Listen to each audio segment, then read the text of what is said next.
The line went dead. I held the phone against my ear for an extra few seconds, listening to nothing. Then I lowered it and looked toward the kitchen. The sound of the faucet running. A pan settling onto the stove. She was making dinner. I walked to the doorway and watched her. She was humming something low, her back to me, reaching for an onion in the basket. The knife came down in steady, even slices. She'd always been precise about that. Even slices. Everything in its place. You want rice or potatoes? She asked without turning. Rice. She nodded and kept cutting. I stayed in the doorway. The refrigerator hummed. The faucet dripped once. Normal sounds. The kind of sounds you don't notice until they're the only thing holding you upright. She'd left that morning at 7. Flight to see her sister, she said. 3 days. I'd kissed her at the door, tasted coffee on her breath, told her to text when she landed. She said she would. At 8, my brother called. I'd answered thinking it was about our mother's birthday next month. He doesn't call otherwise. We're not those brothers. We text memes and send each other articles about sports teams we don't really follow anymore. Calls mean something's wrong. Hey, I said, what's up? You got a minute? His voice was strange. Careful. Yeah, what is it? Your wife home? I almost laughed. Yeah, she's in the kitchen. Making dinner, actually. Why, he didn't say anything for a moment, then his voice dropped quiet and tight, like he was covering the phone. That's impossible. She just boarded my flight. With another man.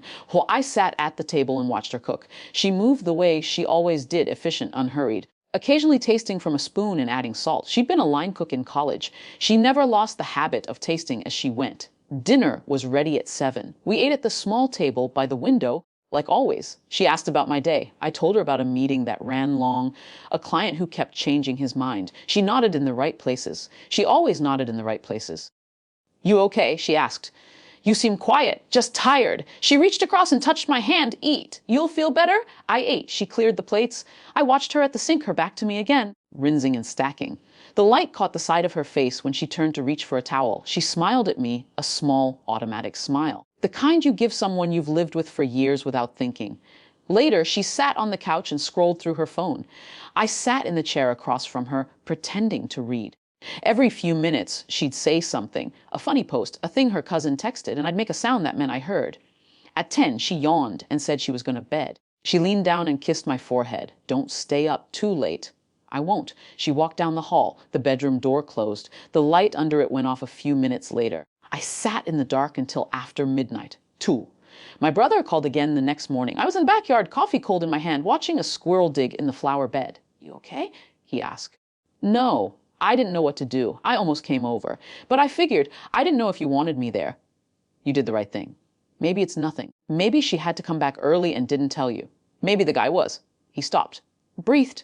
I'm sorry? Yeah. I could find out more. I have the flight number. I could figure out who he is. I watched the squirrel find something and run off with it. No, I said, don't. Why not? Because then I'd know.